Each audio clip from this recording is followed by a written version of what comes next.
You've got to understand something crucial. Consistency is not about motivation. It's not about waking up every day feeling pumped or inspired. That's a fantasy. That's what keeps most people stuck, believing that you have to feel ready, feel confident, or feel motivated before you act. You don't. In fact, waiting until you feel like it is the exact reason why you're inconsistent. You think the problem is that you're not motivated enough. No. The problem is that you've made consistency dependent on your emotions, and emotions are temporary. They're unreliable. They change with your mood, with the weather, with what someone said to you 5 minutes ago. If you only act when it feels easy, you will never build anything worthwhile. Let me tell you something real. You don't need to feel ready to show up. You don't need to feel good about it. You don't even need to believe in yourself in the moment. You need to make a decision. That's it. That's the whole secret. Consistency is a decision to act, whether you feel like it or not. It's about committing to something and doing it anyway, especially when it's hard, especially when it's uncomfortable, and especially when every part of you is screaming to quit. Because that's the moment where your future is made. Not in the easy moments, but in the moments when you push through the resistance. That's where real growth happens. People think successful people are somehow different, like they were born with more drive or more discipline. No, the only difference is that they've trained themselves to act despite how they feel. They've taught themselves not to negotiate with excuses. You think consistency is about being superhuman. It's not. It's about being intentional. It's about deciding, this matters to me, and I'm going to follow through no matter what. Because if you're not consistent, you're telling yourself, this doesn't matter enough. And that's a hard truth, but it's a necessary one. Here's another truth. You've already proven you can be consistent. You've shown up for school, for work, for other people, even when you didn't feel like it. The problem isn't your ability to be consistent. It's what you choose to be consistent with. And often you've been more consistent with your distractions than with your dreams. That stops now. That stops the second you decide to take your future seriously. Because every time you choose to do what you said you would do, even when you don't feel like it, you build trust with yourself. And that's self-trust. That's the foundation of self-confidence. You want to change your life. Don't wait for a mood. Don't wait for the perfect time. Don't wait for clarity. Just start, act, decide. Because here's the truth. The first few times you try to be consistent, it's going to feel awkward. It's going to feel uncomfortable. You might even fail, but that's not the point. The point is that you keep choosing to show up over and over and over again until showing up becomes your default, until it becomes who you are. Let's stop pretending consistency is some magical power other people have. It's a skill, it's a choice, and it's available to you right now if you're willing to drop the excuses and take control of your actions. So the next time your alarm goes off and you don't feel like it, do it anyway. The next time you want to skip the gym, write the email later, break the promise you made to yourself, stop, pause, and make the decision to follow through.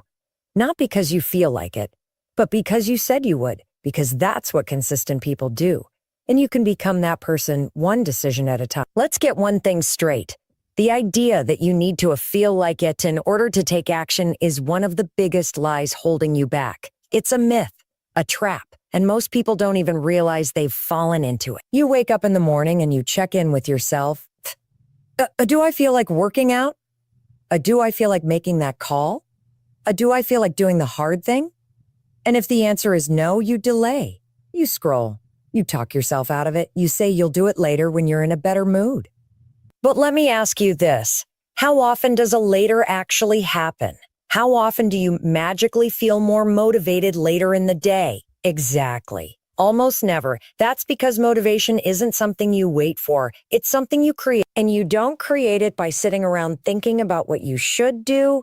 You create it by doing the thing. Action comes first. That's the truth nobody tells you. When you move, your mind follows, but if you wait for your mind to lead the way, you'll stay stuck. You'll stay in your comfort zone thinking, overanalyzing, and convincing yourself that now is not the right time, that you need more energy, that you need more clarity, that you need to be more prepared. But really, what you need is to stop giving your emotions so much power. You are not your feelings. You are not your mood. You are not your doubts or your fears. You are the decisions you make in the moments when it's hard. You are the person who either acts in alignment with your goals or doesn't. And that's what consistency demands. Action without permission from your feelings. You don't need to feel like it. You need to do it. Think about anything important in your life. Going to school, going to work, showing up for your family. Have you always felt like doing those things? Of course not. But you did them anyway. Why? Because you understood the consequences of not showing up.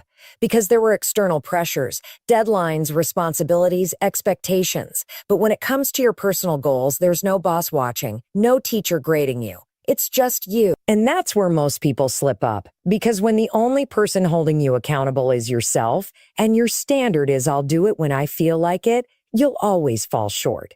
Here's what you need to do. You need to detach action from emotion. You need to stop asking yourself how you feel and start asking yourself what needs to be done. You need to become the kind of person who acts in service of their future, not in service of their mood. Because your mood will lie to you. Your mood will tell you you're too tired, that it's not urgent, that it's okay to skip today. And every time you listen, you reinforce the habit of procrastination. Every time you delay, you make it easier to delay again. But the opposite is also true. Every time you act when you don't feel like it, you build strength. Every time you push through resistance, you prove to yourself that you're in control, that you are the one calling the shots, not your excuses, not your laziness, not your doubts. And the more you act, the more momentum you build. That's how confidence grows, not from hyping yourself up, but from showing up again and again and again. And here's the kicker. Once you take that first step, the feelings usually follow. You start to feel a little more focused, a little more engaged, a little more energized, a little more energized. That's because action changes your chemistry. It changes your brain. It pulls you out of that fog of inaction and into clarity. But you only get that gift if you push through the discomfort of starting. So stop waiting to feel like it. That version of you, the one who acts despite discomfort, despite doubt, despite low motivation, that version of you is already inside. You just have to stop silencing it with excuses. The future you want is on the other side of actions you don't feel like taking. And the sooner you realize that, the sooner you'll stop being controlled by moods and start being guided by purpose. The moment you have an idea, something you know you should do, something that matters, something that could move your life forward, you have a window, a 5-second window. That's it. 5 seconds before your brain starts talking you out of it, before fear kicks in, before self-doubt shows up, before your excuses get louder. That's how fast your mind works against you when it senses discomfort. Because your brain's job isn't to make you successful. 3, it's to keep you safe. Safe from failure, safe from embarrassment, safe from anything unfamiliar. And the fastest way it does that is by convincing you not to act. That's why the 5-second rule exists. It's not just a trick, it's a tool. A tool to interrupt your autopilot response and give you just enough control to take action. You count down, 5, 4, 3, 2, 1, and then you move. You speak up, you send the email, you go to the gym, you put your phone down. It seems so simple, almost too simple to be effective, but that's the genius of it. Because it bypasses all the noise in your head. It cuts through the hesitation. It gives you a moment of power before your brain sabotages your intention. When you use the 5-second rule, you're doing more than just getting out of bed on time or finally starting that task you've been putting off. You're teaching yourself that you are in control. You're building the habit of taking immediate action, and that habit, when practiced consistently, is what creates consistency across the board. This is how you force yourself to be consistent even when your feelings are pulling you in the opposite direction. You act fast. You don't negotiate. You don't wait until the moment feels right, because it rarely ever will. Here's what people don't realize. Your mind has 2 settings, auto and manual. Easy. Most people live on autopilot.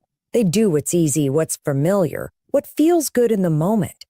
But when you want to change, when you want to grow, when you want to build something that lasts, you have to shift to manual. You have to override the system. That's what counting down does. It engages your prefrontal cortex, the part of your brain responsible for decision-making, focus, and goal setting. And that small shift is all you need to change everything. Think about all the times you've hesitated, where a split-second pause cost you an opportunity. fits you. You didn't speak up in the meeting. You didn't reach out to that person. You didn't follow through on that plan, not because you couldn't, but because you gave your brain time to kill the idea. Every second you wait, your mind fills in the blanks with fear, uncertainty, and self-doubt. The 5-second rule is your weapon against that. It's the tool that closes the gap between intention and action. And that's the gap where most people lose the battle. When you start using it, you'll feel the resistance. Your brain will push back. That's normal. That's a sign that you're doing something different, something meaningful. The discomfort you feel is the same discomfort that comes with lifting a heavy weight at the gym. It's the tension that builds strength. And the more you push through it, the more consistent you become. Because consistency isn't about doing big dramatic things. It's about doing small things daily, automatically, without overthinking. This tool puts the power back in your hands. No more waiting for the perfect time. No more hoping motivation shows up. You create momentum by acting fast, deliberately, and repeatedly. And the more you do it, the more your brain starts to expect it. You start to build a new identity. You become someone who follows through. Someone who doesn't flinch when it's time to act. Someone who doesn't let fear dictate their behavior. That's the real magic of the 5-second rule. It's not about productivity hacks or willpower. It's about retraining your brain to act like the person you want to become. The person who gets up when it's easier to stay in bed. The person who makes the call instead of procrastinating. The person who takes control instead of waiting to be rescued by some wave of inspiration. It's simple, it's science-backed, and it works, if you use it. So the next time you feel hesitation creep in, don't think, just count. 5, 4, 3, 2, 1, move. Your future depends on it. Discipline is not something you're born with. It's not some rare genetic trait that only a few lucky people have.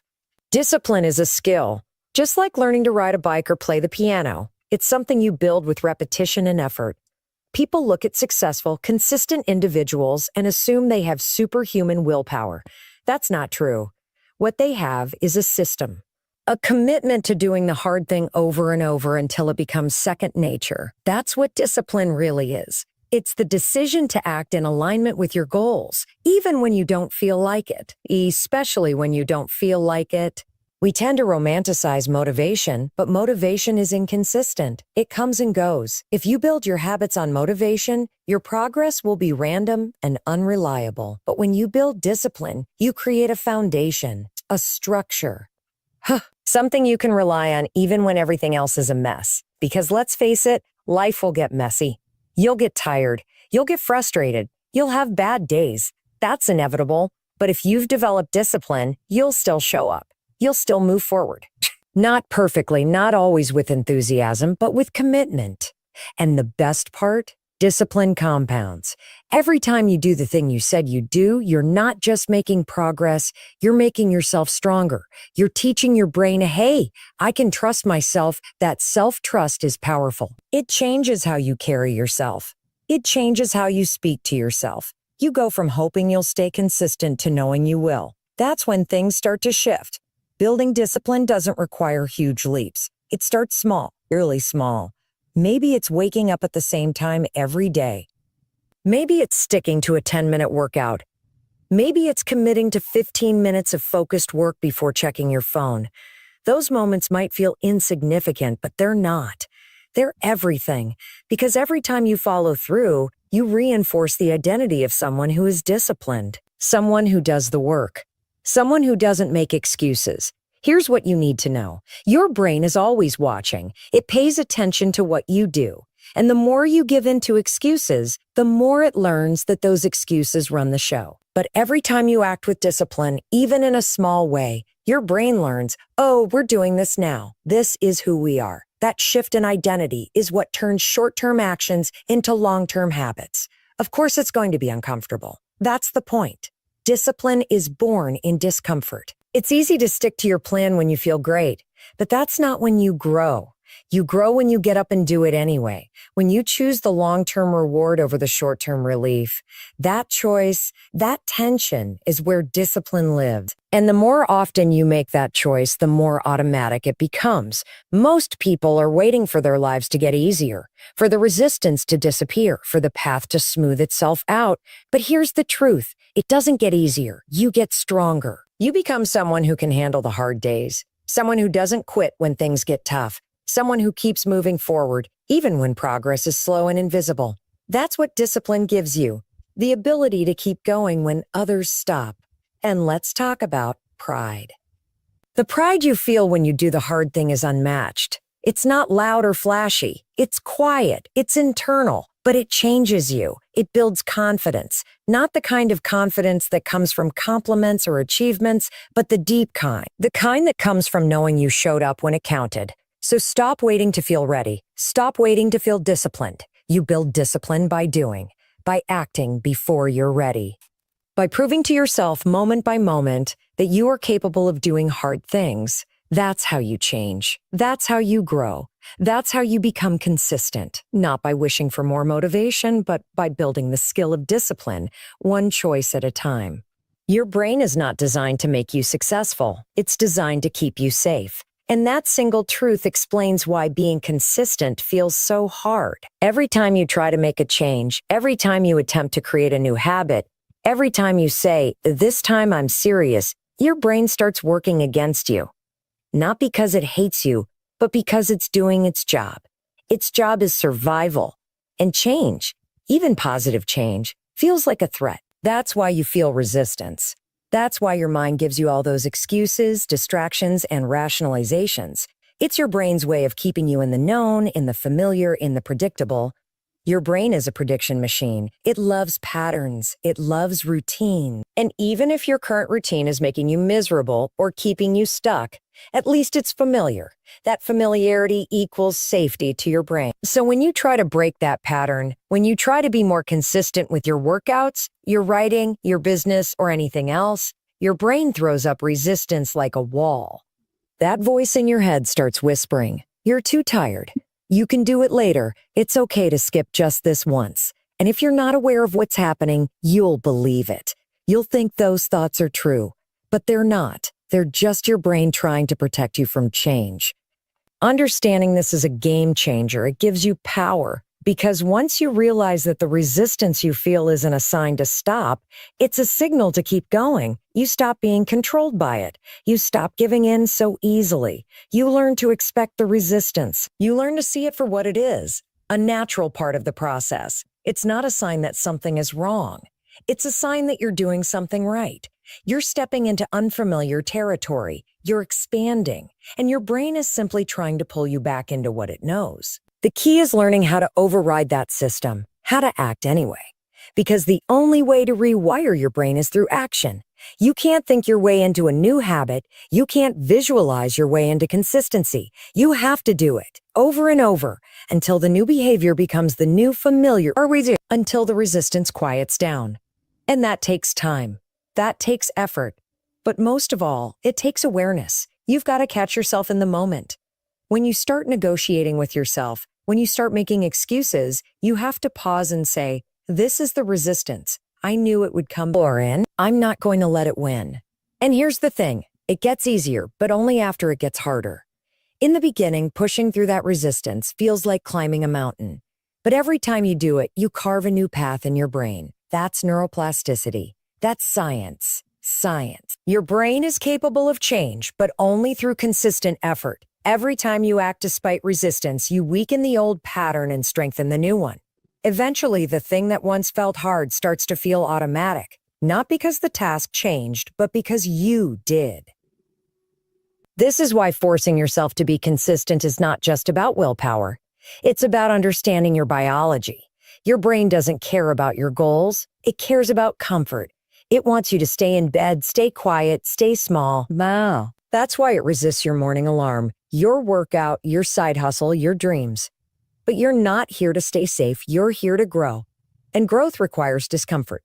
It requires walking straight into that resistance and doing the thing anyway. You will never completely eliminate resistance, but you can learn to move through it. You can train yourself to act even when it shows up. That's how high performers operate.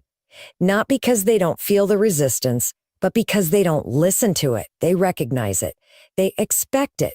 And then they override it. They make action the default. And you can do the same, but you have to stop believing the lie that resistance means stop. Resistance means go. It means keep pushing. It means you're right on the edge of growth. So don't pull back. Don't hesitate. Override it and act. Let's talk about momentum. Because if there's one thing that separates people who stay consistent from those who constantly start and stop, it's their relationship with momentum. Momentum is that forward motion, that energy you generate by taking action. It's what carries you through the hard days, the low energy moments, the times when motivation has completely dried up. And here's what most people don't understand. Momentum doesn't show up by chance. It's created, it's built, one small action at a time. Too many people wait for a perfect moment to begin. They wait until they feel ready, until the stars align, until the calendar looks clean. But that's not how momentum works. It doesn't come from thinking. It doesn't come from planning. It doesn't even come from motivation. It comes from doing. It comes from doing. The tiniest action, writing one sentence, doing 5 push-ups, making that first call, can ignite it. And once it's there, it becomes your ally, your fuel. It makes the next step easier. And then the next. Suddenly, the task that felt overwhelming starts to feel manageable. You start to feel capable. And that belief grows stronger with every single step forward. But here's the truth most people don't want to hear. If you stop, you lose it. Momentum is like pushing a boulder up a hill. It's heavy at first, but once it starts rolling, it moves with force. Stop pushing, and it slows. Let it sit too long, and you're back at the bottom again, trying to rebuild that energy from scratch. That's why consistency matters. Not perfection, not intensity. Consistency. Because every time you show up, even in a small way, you're protecting your momentum. You're keeping the ball rolling. And that steady rhythm is what leads to breakthroughs. So often people ask, how do I stay motivated? That's the wrong question. What you should be asking is, how do I keep my momentum alive? Because when you protect your momentum, you don't need motivation. The energy comes from the action itself. You do the work. You feel the progress, and that progress creates a feedback loop that drives you forward. But if you only act when you feel inspired, your progress will always be stop-start, filled with guilt, frustration, and lost time. Momentum is also what helps you shift your identity. Because let's be honest, the way you see yourself drives the way you show up. If you see yourself as someone who always quits, you'll keep quitting. If you see yourself as inconsistent, you'll act inconsistently. But when you start stacking wins, even small ones, you begin to change the story. You start to believe, I'm someone who shows up. I'm someone who follows through. And that belief gives you power. It reinforces the momentum and helps you keep going, even when the conditions aren't perfect. You don't need to be extreme. You need to be committed. Show up when it's boring. Show up when it's hard. Show up when you'd rather do anything else. Because every time you do, you're not just moving forward. You're sending a message to your brain. We don't negotiate with excuses. We act. And that message becomes part of your identity. That's how consistency is built. Not from epic, once-in-a-while effort, but from daily, deliberate action. Even if it's not perfect. Even if it's messy. Even if it's just 5 minutes. And if you fall off, because you will, we all do, don't let that pause become a pattern. Get back to action fast. Don't overthink. Don't wallow. Don't wait for the right mood. Just take one step. Write one sentence. Go for one walk. Do one thing. Because that one thing reactivates your momentum. It reminds you of your power. And the quicker you return to movement, the less damage the pause can do. Momentum is your responsibility. No one else can create it for you. No one else can keep it alive. It's yours to build, protect, and use. So stop waiting to feel like it. Stop waiting for the ideal time. Start where you are with what you have and take one small step forward. Then do it again tomorrow. That's how momentum is built. That's how consistency becomes who you are. There is a version of you that you haven't met yet. A stronger, more disciplined, more consistent version. A version that follows through, that doesn't talk themselves out of what they said they were going to do. That version is not some fantasy. That version is real. It's already inside of you. But the only way to meet that version is through action, through repetition, through doing the work even when you don't feel like it. Because your future self, the one who is confident, fit, focused, successful, doesn't arrive by magic. You build that version through what you do today. The problem is that most people want the result without the process. They want the transformation without the repetition. They want the confidence, the habits, the success, but they're not willing to earn it through consistency. And that's where everything falls apart. Because who you become is a direct reflection of what you do over and over again. Your identity is shaped by your actions, not your wishes. You can't just think about being consistent. You have to live it, even when it's hard, especially when it's hard. Every single day, you're casting a vote for the kind of person you want to be. When you show up, even when it's inconvenient, you're voting for the disciplined version of yourself. When you keep a promise to yourself, even if it's small, you're reinforcing the identity of someone who follows through. But when you skip the workout, break the habit, ignore the plan, you're not just delaying progress. You're also strengthening the belief that you're someone who quits. And that belief becomes a self-fulfilling cycle. The good news? You can break that cycle, one decision at a time.